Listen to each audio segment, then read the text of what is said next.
अगर आप भी मेरी तरह क्रॉम्पटन ऑप्टिमस 100 खरीद चुके हो या खरीदने का सोच रहे हो या ऑप्टिमस के किसी और वेरिएंट को खरीदने का सोच रहे हो तो आज की ये वीडियो आपके लिए है। इस कूलर को खरीदने के 3-4 महीने के अंदर ही इस कूलर में मुझे एक प्रॉब्लम आई और सबसे इंटरेस्टिंग बात, ना ही प्रॉब्लम मोटर का था ना ही पंप का था, और जो प्रॉब्लम था जब उसे आप जानोगे तो आप भी शॉक्ड हो जाओगे। और अगर इस समर सीजन में आप कोई भी कूलर खरीदना चाह रहे हो तो इस वीडियो को एंड तक ज़रूर देखिएगा, आपको कुछ इंटरेस्टिंग पता चलेगा, क्योंकि एक छोटी सी चीज़ भी आपका बड़ा नुकसान करा सकती है। लास्ट ईयर मार्च के एंड के अराउंड मैंने इस कूलर को परचेज़ किया था और जून के अराउंड इसमें एक प्रॉब्लम आ गई। स्टार्टिंग में तो सब कुछ परफेक्ट चल रहा था, कोई भी इशू मुझे इस कूलर में नहीं फेस करने को मिला। हाँ, लेकिन बस एक नॉब का इशू आया था, उसके ऊपर भी मैंने एक डेडिकेटेड वीडियो बना रखी है। लिंक आपको मिल जाएगा यहाँ आई बटन में, आप उसे भी जाके चेकआउट कर लीजिएगा। मैं डिस्क्रिप्शन में भी लिंक आपको दे दूँगा। अब चलिए आगे बढ़ते हैं हमारे आज के वीडियो में। जैसे ही मुझे मेरे कूलर पे कुछ अजीब सा फील हुआ और कुछ दिखा तो मैंने लेट नहीं करते हुए फ़ौरन ही कस्टमर केयर में एक कांटेक्ट करके सर्विस बुक करा दी। मैंने व्हाट्सएप के थ्रू क्रॉम्पटन के ऑप्टिमस सर्विस सेंटर में कांटेक्ट किया था और आप भी इसके व्हाट्सएप नंबर पे कांटेक्ट कर सकते हो। मैं नंबर भी आपको यहाँ नीचे दिखा दे रहा हूँ, इस नंबर पे आप कांटेक्ट कर सकते हो अगर आपके क्रॉम्पटन ऑप्टिमस में कोई भी प्रॉब्लम आपको फेस करने को मिलता है। और सर्विस रिक्वेस्ट बुक कराने के कुछ ही दिन के बाद टेक्नीशियन हमारे घर पर आ गए और टेक्नीशियन जब हमारे घर पर विजिट किया तो उन्होंने सबसे पहले मुझसे मेरा वारंटी कार्ड मांगा। जी हाँ, जब भी आपके पास टेक्नीशियन आते हैं तो आपसे बिल और वारंटी कार्ड ज़रूर लेते हैं। तो हमसे बिल तो नहीं मांगा गया था, सबसे पहले मुझे वारंटी कार्ड के लिए पूछा गया। तो मैंने लेट नहीं करते हुए फ़ौरन ही उन्हें वारंटी कार्ड हैंड ओवर किया। उन्होंने अपने फ़ोन पे चेक किया और उस वारंटी कार्ड को उन्होंने फॉरवर्ड किया उनके ऑफिस में, ताकि चेक कर सके वो कि वारंटी अभी तक अवेलेबल है कि नहीं।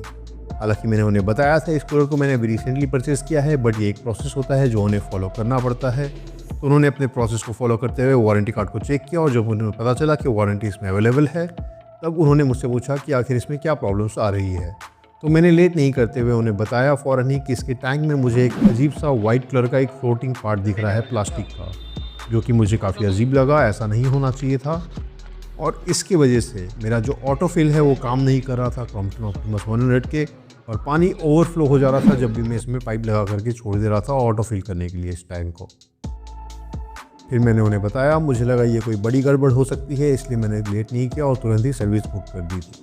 तो टेक्नीशियन ने हमारी बात को सुनने के बाद और वारंटी कार्ड को चेक करने के बाद इसको खोलना स्टार्ट किया और बैक साइड से इसके कूलर को खोलना स्टार्ट किया। और मैं बता देना चाहता हूँ आप सभी को, इस कूलर को खोलना ईजी नहीं है, काफ़ी टफ है। सबसे पहले आपको इसका मॉस्किटो नेट निकालना पड़ता है, उसके बाद इसमें जो स्क्रूज़ दिए गए हैं यहाँ पे 6 या 7 या 8 पता नहीं कितने हैं, वो सभी को आपको खोलना पड़ता है। शायद 9 स्क्रूज़ हैं यहाँ पे, उन सभी को खोल करके आप फिर जा कर के इस कूलर के बैक पैनल को खोल पाते हो। और इस कूलर के बैक पैनल के साथ ही इसका हनीकॉम पैड भी अटैच्ड है, तो वो भी साथ ही साथ खुल गया। वैसे अगर आप भी कूलर यूज़ करते हो या परचेज़ करने वाले हो तो आपके पास कौन सा मॉडल है या कौन सा मॉडल आप परचेज़ करना चाहते हो, कमेंट करके हमें ज़रूर बताइएगा।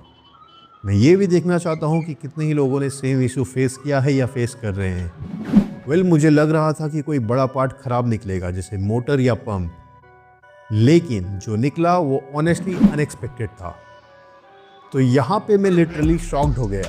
तो प्रॉब्लम क्या थी, अंदर में एक कोई प्लास्टिक का पार्ट निकल करके अपनी जगह से टैंक में फ्लोट कर रहा था। अब मुझे पता नहीं ये वहाँ पे कैसे निकल गया और कैसे टैंक में जाके गिर गया।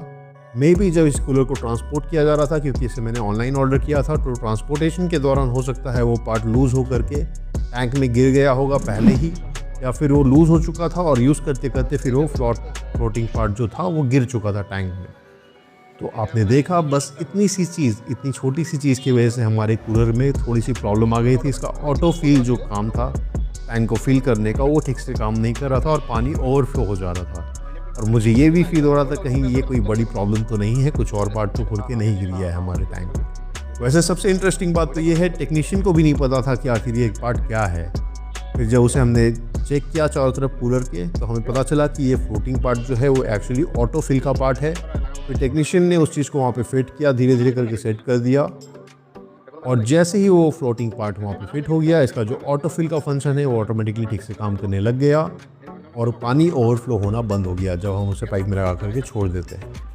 ना कोई बड़ा रिपेयर, ना कोई एक्स्ट्रा पैसा, अब आप ऑनेस्टली बोलो, अगर आपके साथ भी ऐसा कोई इंसिडेंट हो या होता तो क्या आप खुद ही रिपेयर करने का ट्राई करते या कस्टमर केयर में कॉल करके सर्विस बुक कराते? कमेंट में बताइए, मैं सबकी रिप्लाईज पढ़ता हूँ और मैं खुद भी उनका जवाब देता हूँ। और यहाँ से सबसे इम्पॉर्टेंट बात, अगर आपके भी कूलर में कोई प्रॉब्लम आपको लग रहा हो या दिख रहा हो, या आपका जो ऑटो फिल का फंक्शन है या ऑटो कट का वो ऑटोमेटिकली काम नहीं कर रहा हो और उसकी वजह से पानी ओवरफ्लो कर रहा हो, ऐसे प्रॉब्लम से बचने के लिए 3 चीज़ें हमेशा याद रखें।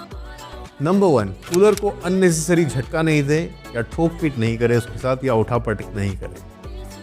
नंबर 2, सीजन स्टार्ट होने से पहले अच्छे से कूलर को क्लीन कर लीजिए और उसके ऑटो फंक्शन या ऑटो फिल को चेक कर लीजिए पानी भरते हुए। और नंबर 3, सबसे इम्पॉर्टेंट, अगर कोई भी इशू आए आपके कूलर के साथ में तो उसे इग्नोर मत करिए, सर्विस को बुक करिए। अगर आपके पास वारंटी है अवेलेबल तो आपको कोई भी पैसा नहीं देना होगा, और अगर आपका वारंटी ख़त्म हो चुका है तो 250, 300 या 500 रुपीज़ में आपका काम हो जाएगा। क्योंकि छोटी प्रॉब्लम्स अगर हम इग्नोर करेंगे तो बाद में बड़ा डैमेज पक्का है। तो दोस्तों, ये था मेरा रियल एक्सपीरियंस क्रॉम्पटन ऑप्टिमस के साथ, और मैं ये बताना चाहूँगा कि इसका सर्विस जो मुझे काफ़ी अच्छा लगा क्रॉम्पटन वालों का। और अगर आपको ऐसे रियल प्रॉब्लम्स और ऑनेस्ट सॉल्यूशंस चाहिए तो चैनल को अभी जाकर के सब्सक्राइब कर लीजिए, क्योंकि मैं यहाँ वही बताता हूँ जो एक्चुअली ग्राउंड पे होता है। तो अगर आपको हमारा आज का वीडियो पसंद आया हो और एक्सपीरियंस अच्छा लगा हो तो वीडियो को लाइक कर दीजिएगा, कमेंट सेक्शन में अपना एक्सपीरियंस भी शेयर करिएगा और हाइप वाले फीचर को हाइप करके हमारे इस वीडियो को सपोर्ट करिए। मिलते हैं नेक्स्ट वीडियो में।